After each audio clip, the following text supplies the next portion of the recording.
Hello అందరికీ welcome to my YouTube channel. నేను మీ రీతు. వెన్నెల ముందు అన్ని పార్ట్స్ వీడియో చూసిన తర్వాత ఈ పార్ట్ వీడియో చూడండి. వీడియో చూసే ముందు ఛానల్ని సబ్స్క్రైబ్ చేసుకోవడం మాత్రం మర్చిపోవద్దు. ఇంకా లేట్ చేయకుండా వీడియోలోకి వెళ్ళిపోదామా? ఎవరు చెప్పారు నువ్వంటే నాకు ఇష్టం లేదని? ఇష్టం లేకుండానే నువ్వేం చేసినా మౌనంగా ఉన్నానని అనుకుంటున్నావా? ఇష్టం లేకుండానే నీతో ఇంత సంతోషంగా ఉన్నానా? ఎన్నిసార్లు ప్రేమగా కిస్ చేసావు నువ్వు నన్ను? ఎప్పుడైనా అడ్డు చెప్పానా కన్నయ్య నీకు? నువ్వు అప్పుడు నీ ప్రేమని ఎలా అయితే నాకు చెప్పలేకపోయావో నేను కూడా అప్పుడు నా ప్రేమని అలాగే చెప్పలేకపోయాను. వెన్నెల బాధని పంచుకున్న నీ డైరీలో నా మీదనున్న ప్రేమ నువ్వు ఎలా అయితే రాసుకున్నావో నా ప్రేమని నేను కూడా అలాగే రాశాను. కానీ నీకు చెప్పలేదంతే. అత్తయ్య మామయ్యలతో కలిసి మనం సంతోషంగా ఉన్నప్పుడే మనం పూర్తిగా కలిస్తే బాగుంటుందని నా మనసుకి అనిపించి ఈ ప్రేమ నీకు చెప్పకుండా ఆగిపోయాను కన్నయ్య. అంతే తప్ప నువ్వంటే నాకు ఇష్టం లేక కాదు. నీతో ఉన్నప్పుడే నేను అసలైన జననిగా బ్రతికాను సూర్య. నా ఇష్టం, నా కోరిక, నా ప్రేమ ఇవన్నీ నువ్వే నాకు ఇచ్చావు. ఒకప్పుడు ఇవేవి నాతో లేవు. నాకంటూ ఇష్టాలు, కోరికలు, ప్రేమలు, ఆఖరికి సొంతంగా నిర్ణయం తీసుకునే స్వేచ్ఛ కూడా లేదు. అను అదే కాలేజ్లో ఉంది కాబట్టి నేను అదే కాలేజ్లో ఎంబీఏ చేయాలి. నాన్న అత్తకు మాటిచ్చాడు కాబట్టి నేను బావని పెళ్లి చేసుకోవాలి. నాన్నకి ఇష్టమని అమ్మ వండింది కాబట్టి నేను అదే తినాలి. అవన్నీ నాకు ఇష్టమో కాదో కూడా నాకు తెలీదు. కానీ నా లైఫ్లో నేను మొదటిగా ఇష్టపడింది నిన్ను, ప్రేమించింది నిన్ను. ఒకవేళ మన పెళ్ళి నాన్న ఇష్టంతో జరిగి ఉండుంటే నువ్వు ఈ మాట కలలో కూడా అనేవాడివి కాదేమో. నువ్వంటే నాకు ఇష్టం లేకపోయి ఉండుంటే ఎప్పుడో నిన్ను వదిలేసి వెళ్ళిపోయేదాన్ని కదా. ఇప్పటికి కూడా నాకు అవకాశం ఉంది కదా అంటుంటే కన్నీళ్లతో ఆమె వంక చూస్తూ, నీ కళ్ళల్లో ప్రేమ నాకు ఎప్పటి నుంచో కనిపిస్తుంది Janani. I can sense it. ఎప్పుడైతే కాలేజ్లో మౌని వల్ల జరిగిన మిస్టేక్కి నేను హెల్ప్ చేశానో ఆ రోజు నుంచి నీ చూపులో డిఫరెన్స్ నాకు క్లియర్గా తెలుసు. నీ ప్రేమ నీ మాటల్లో కాదు, నీ కళ్ళల్లోనే నాకు తెలుస్తుంది. కానీ ఎక్కడ నీ ఫీలింగ్స్ని హర్ట్ చేస్తానేమో అని ఒక్కోసారి భయం వేసి ఆగిపోయేవాడిని. అలాగే మన పెళ్ళి కూడా. అప్పుడు నువ్వు చేసిన సూసైడ్ అటెంప్ట్ ఎక్కడ నన్ను వదిలి వెళ్ళిపోతావేమో అని చాలా భయం వేసింది. అందుకే నీకు వీలైనంత దూరంగా ఉంటూ వచ్చాను. నా ప్రేమని చెప్పే అవకాశం నాకు అప్పుడు లేదు. అందుకే ఎప్పుడూ చెప్పలేదు. కానీ కలలో కూడా నువ్వు దూరమైతే నేను భరించలేను జనని అన్నాడు ఆమెని గట్టిగా హత్తుకుంటూ. నేను కూడా కన్నయ్య. నాకున్న భయం అప్పుడు నా చేత ఆ పని చేయించింది కానీ నీకు దూరం అవ్వాలన్న ఉద్దేశం నాకెప్పుడూ లేదు అని అతన్ని తిరిగి హత్తుకొని చెప్పగానే పైకి జరిగి ఆమె పెదాలు అందుకున్నాడు. అతని బాధని మరిపించగల మందు ప్రస్తుతానికి ఆమె మాత్రమే అతనికి ఇవ్వగలదు. అతనికి సహకరిస్తూ ముద్దు పూర్తి చేసి అతన్ని వీడి కన్నీళ్లు తుడిచింది. ఇంకా అనుమానంగా ఉందా నువ్వంటే నాకు ఇష్టం లేదని అని ఆమె అడగగానే, కానీ నాన్న అన్నాడు నీ ఇష్టాలు నా వల్లే దూరం చేసుకుంటున్నావు అని బాధగా అన్నాడు. మావయ్య బాధతో అలా మాట్లాడారు. నేను దూరంగా ఉంటానంటే నువ్వెలా భరించలేవో నువ్వు దూరంగా ఉంటే వాళ్ళు కూడా అలాగే భరించలేరు కదా కన్నయ్య. అందుకే బాధతో అలా మాట్లాడుంటారు. నువ్వు వాళ్ళని దూరం చేసుకొని బాధపడ్డట్టు నేను కూడా అమ్మా నాన్నలకి దూరం కాకూడదు అని వాళ్ళ ఇంటెన్షన్ అంతే అంది అర్థమయ్యేలా వివరిస్తూ.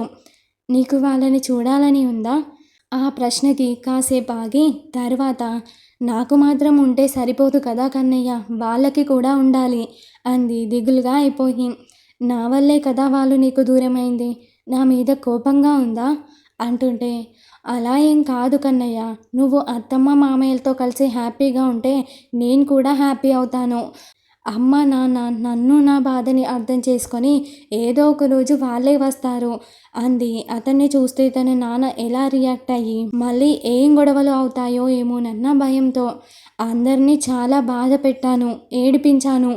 వాళ్ళు నన్ను క్షమించరేమో అని ఇంకా అదే బాధతో అలేఖ్య శేఖర్ని ఉద్దేశించి మాట్లాడుతుంటే, కొడుకుని క్షమించలేని పేరెంట్స్ ఈ భూమి మీద ఉండరు కన్నయ్య. నా మీద వాళ్ళకి కోపంగా లేదా? అమాయకంగా అడుగుతున్న అతని తల నిమురుతూ, నీ మీద వాళ్ళకి ఎప్పుడూ ప్రేమే ఉంటుంది. నువ్వెప్పుడు వాళ్ళకి చిన్ని కన్నయ్యవే. నీ తప్పుని భుజాన వేసుకొని నీ బాధని గుండెల్లో మోస్తారు అనగానే, కానీ నాకు గిల్టీగా ఉంది. వాళ్ళని ఫేస్ చేయాలంటే నాలాంటి స్టూపిడ్ ఇలా దూరంగా ఉండిపోవడమే బెటర్ కదా అన్నాడు బాధగా. దెబ్బలు పడతాయి కన్నయ్య నీకు. ఇంకోసారి నిన్ను నువ్వు స్టూపిడ్ అనుకుంటే నువ్వు ఎప్పటికీ నా బుజ్జి కన్నయ్యవే. అలాగే అత్తమ్మ మామయ్యలకి కూడా. వాళ్ళ ముందు నువ్వు గిల్టీగా ఫీల్ అవ్వాల్సిన అవసరమే లేదు. నువ్వు ఇప్పుడు రమ్మన్నా సంతోషంగా వచ్చి నీ కళ్ళ ముందు వాలిపోతారు. అంతలా పరితపిస్తున్నారు నీకోసం అంది నవ్వుతూ. నిజంగా? అమాయకం ఆశ్చర్యం కలగలిపి అడిగాడు. నిజం కన్నయ్య, ప్రామిస్ అనగానే కళ్ళు మూసుకొని మౌనంగా ఉండిపోయాడు.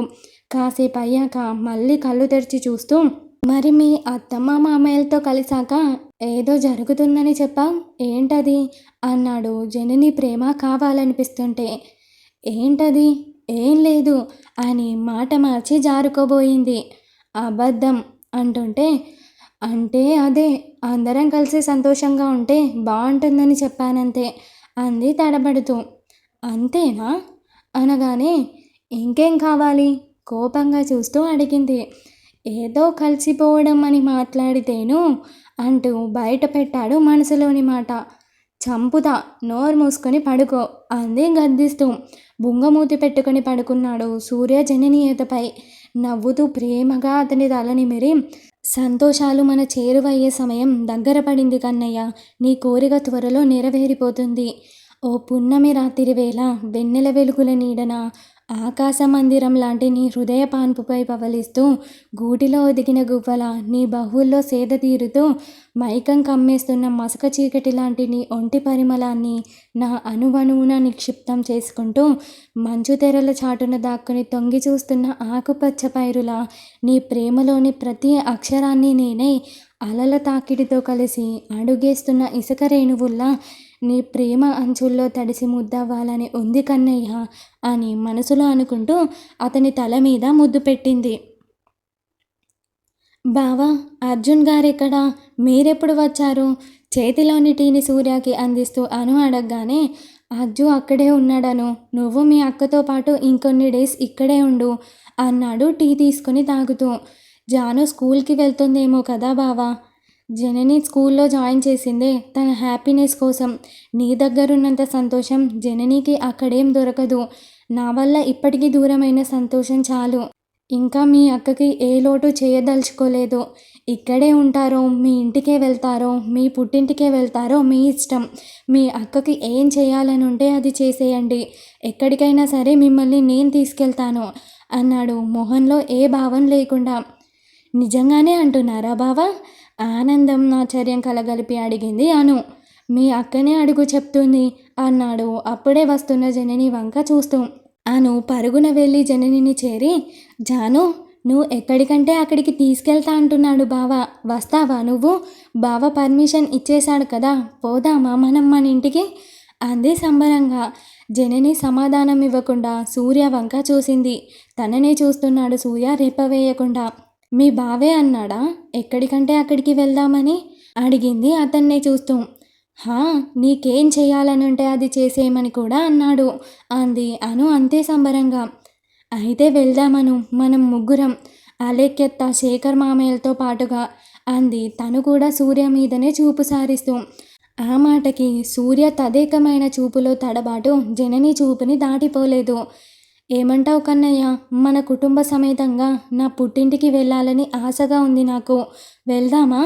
అప్పుడు నాన్న నన్ను గెంటేసినా పడకుండా పట్టుకోవడానికి ఇంతమంది ఉంటారుగా నాకు అంది నవ్వుతూనే కావాలని సూర్య కోపాన్ని పరీక్షిస్తూ.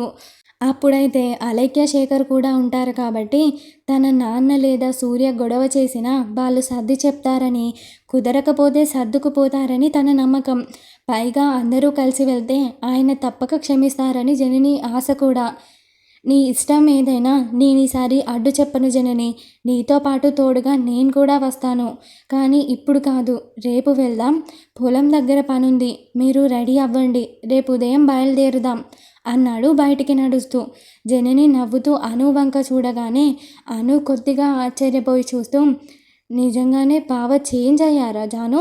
నాన్న దగ్గరికి వెళ్దామని అంటున్నాడు. అత్తమ్మ మావయ్యలతో అంటున్నా కూడా సరే అన్నాడు అనగానే మీ బావకి తన మిస్టేక్ ఏంటో తన ఇంటికి వెళ్తే కానీ అర్థం కాలేదు అను.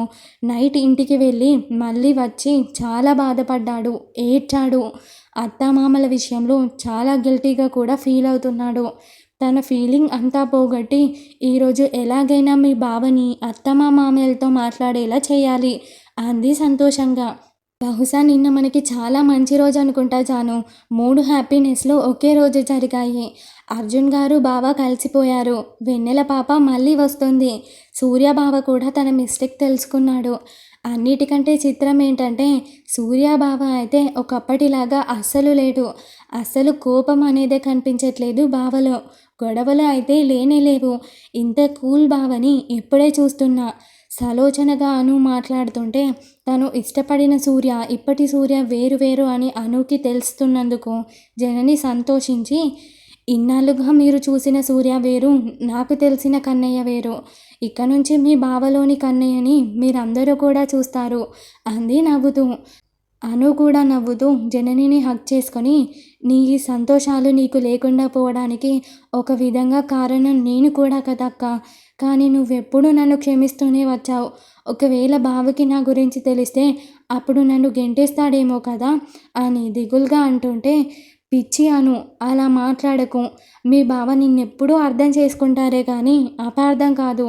అయినా సూర్య కంటే అర్జున్ సార్ ఓ మెట్టు పైనే ఉంటారెప్పుడు.